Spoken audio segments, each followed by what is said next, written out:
Hello and welcome back to my RC channel. I'm AndyRC and today I'm going to be checking out the M9 Hall Effect gimbals for the Taranis. Now a lot of people say they don't like the gimbals on the Taranis, but I have no problems with them whatsoever. I think it's a good feeling through there and everything is really smooth. I like the ratchet option on the throttle. So what is the benefit of these? Well, these are using magnets instead of a physical connection on the potentiometer.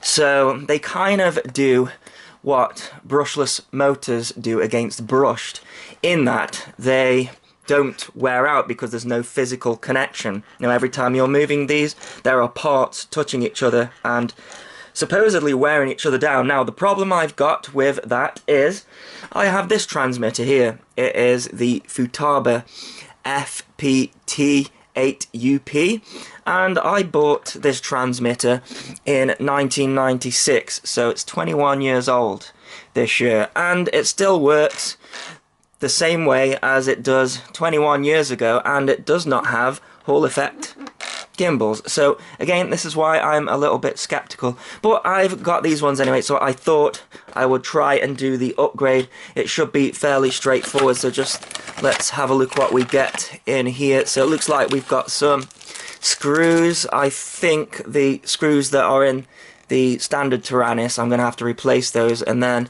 we just have got these wires here which look like they're just going to connect in. I'm going to have to sort out the throttle because both of them are spring loaded. I think that's just going to be a screw down here somewhere, and also screw these down, and I'm gonna use the ratchet because that's what I like. So I'm glad to see there that I can still use the ratchet here. A lot of people don't like to use one, but I like it. I guess it's because I fly mode 1 and I find that it's easier not to slip on the aileron when doing the throttle, etc. So it's just my personal preference there. Anyways, let's get and put these in the Taranis and see if I can tell a difference. So of course the first thing is to remove my DSMX module and also the battery. So I'm just gonna take all this out here, and then the screws.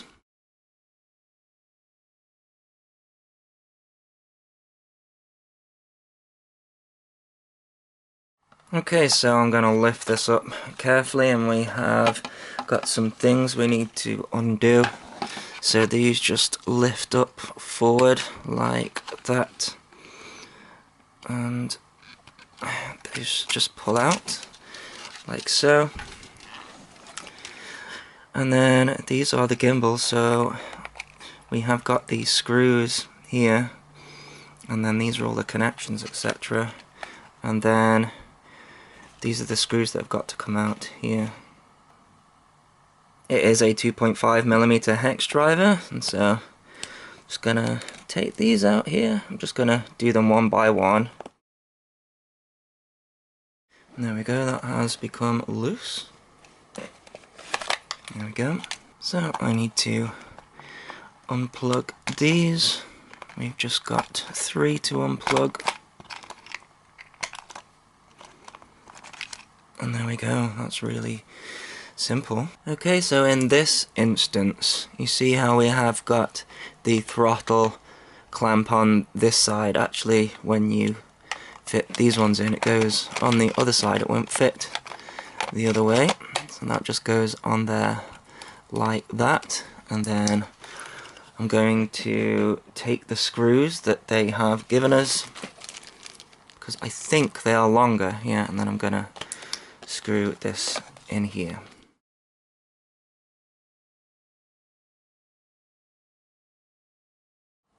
Okay, so now I need to put these guys back in.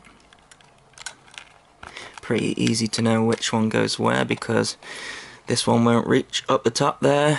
These are just for the trims. And then this one back in here.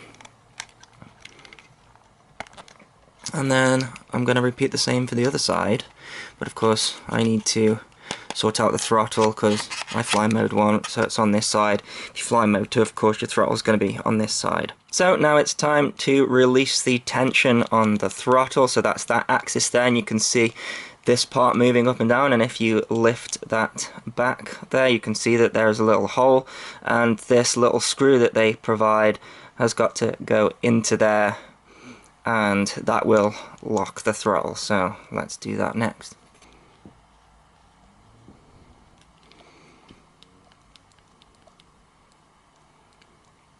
So the last thing to do for me is to also screw down this one for the ratchet, and that should start to touch this little bit of plastic here eventually.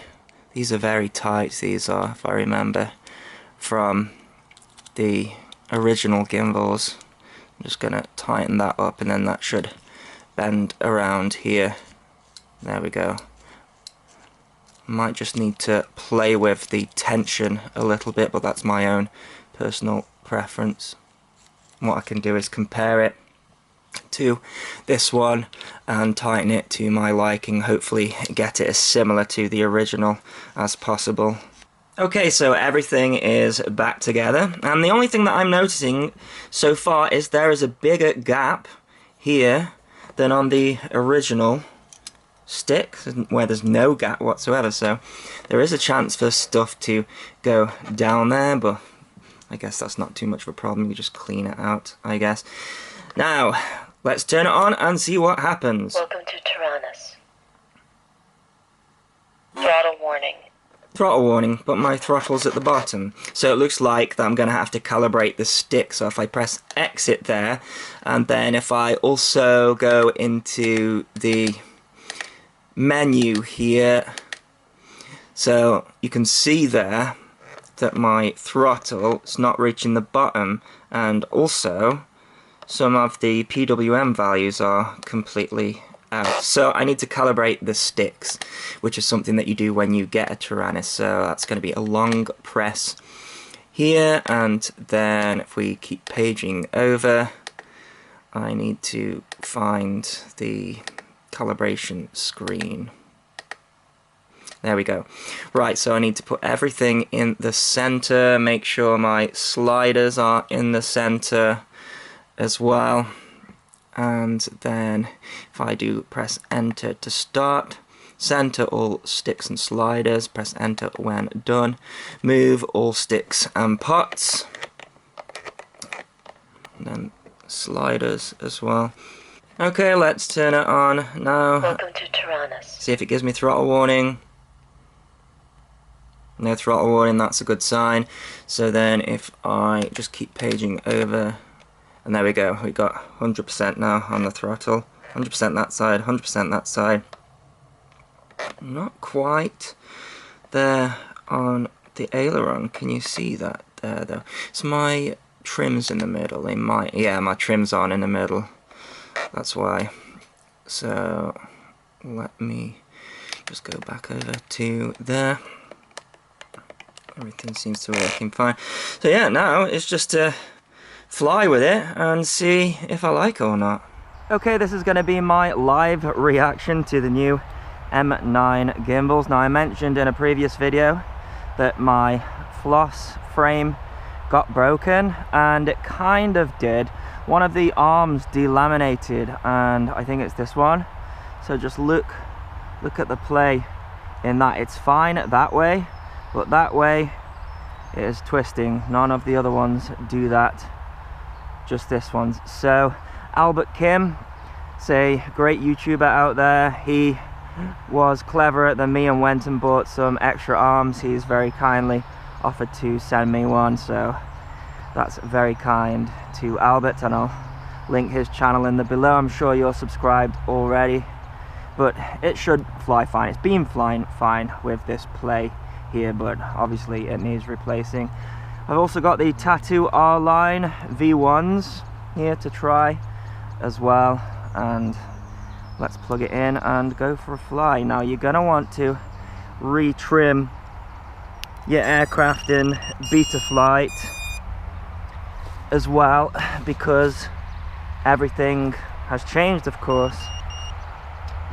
So let's go for a takeoff and see if I like these gimbals or if I can even tell any difference. So straight away, actually, I can feel that the springs are tighter. And that's just going to take a little bit of getting used to, but I don't think it's going to be too bad. I've also got a GoPro mount as well from Pyro Drone. It's like 55 degrees or something crazy, but you need that with this thing. Yeah, I was a bit gutted about that arm. This is my favourite flyer at the moment.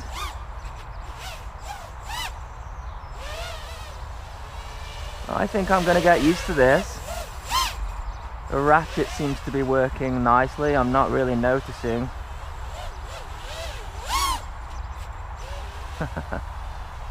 I need to tune this one a little bit better. Flies fine without a GoPro, but I like to have a GoPro on there. I mean, this setup is so lightweight that even with a GoPro on top, it's still lighter than some of my other 5-inch models that are not carrying a GoPro. So, yeah. Well, everything is fine so far with these gimbals. I'm not noticing like extra smoothness in my flying or anything. And I mentioned earlier that Futaba transmitter, it's 20 years old and it still works nicely. One thing I should mention is back in the day, that was like a top-notch, top-end transmitter.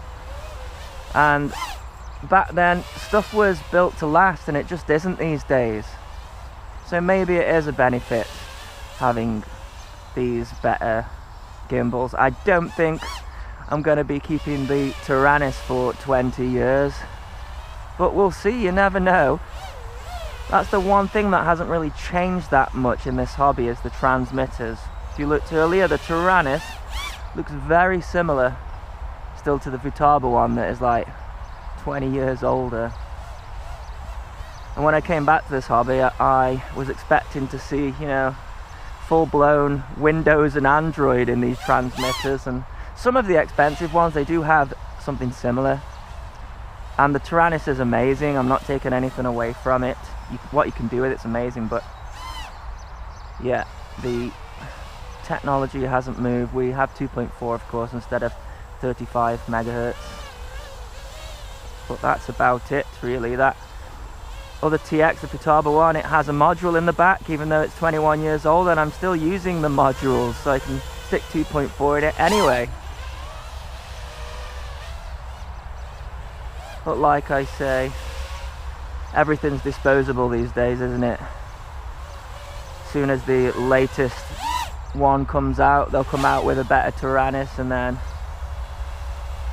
we won't be using it anymore. I think the Taranis has done quite well actually, if you think about it. I think I had this one 2 years almost, and it's probably the only component I've got that I'm still using after 2 years, let alone even 2 weeks these days. These R-line batteries seem alright, you know. I know they've been given a lot of stick, but I'm having some good experiences with them. But they're only just a few cycles in. I've heard about them not getting very many cycles. So while I'm here, I might as well tell you some of the stuff that's coming up on the channel. I've got the Nano quadcopter coming from AndyRC, that's going to be coming up. I already mentioned on a previous video the new Ishin Wizard that has shipped. I really hope that turns up this week because that one's really anticipated. I've got a 3D printer, one of the CR10 printers, and I'm not an expert in 3D printing by any means, but I've been having a lot of fun with it. It means you can print off stuff like mounts and little brackets and things, and I've been having a lot of fun with that. So that's going to be coming up. I've got some other lightweight builds that I want to do, a couple of other frames that I found very similar to the Floss, so I want to do something with that. And I have got the Emax motors, the updated red bottoms or white tops as people are calling them, so I'm gonna stick that on a model. I've also got the updated KV Hyperlight motors I think like 2,700 kV. These are the 2,500 and something.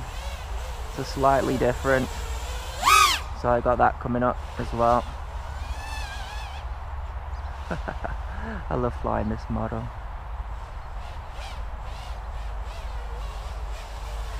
One thing I really like about this fly tower, oh, there's a new fly tower coming out as well, and I've gone and bought one because I really liked how this one works, but apparently that's got better integration, so F4 and D-Shot 600, so I'm going to be trying that on a build.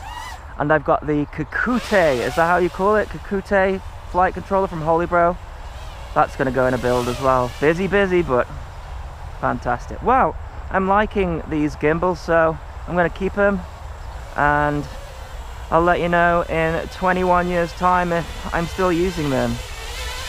So there you go, that is my review of the M9 Hall Effect gimbals. I'll put a link in the description if you wish to get some. As always, thanks so much for watching. Please continue to subscribe. Cheers.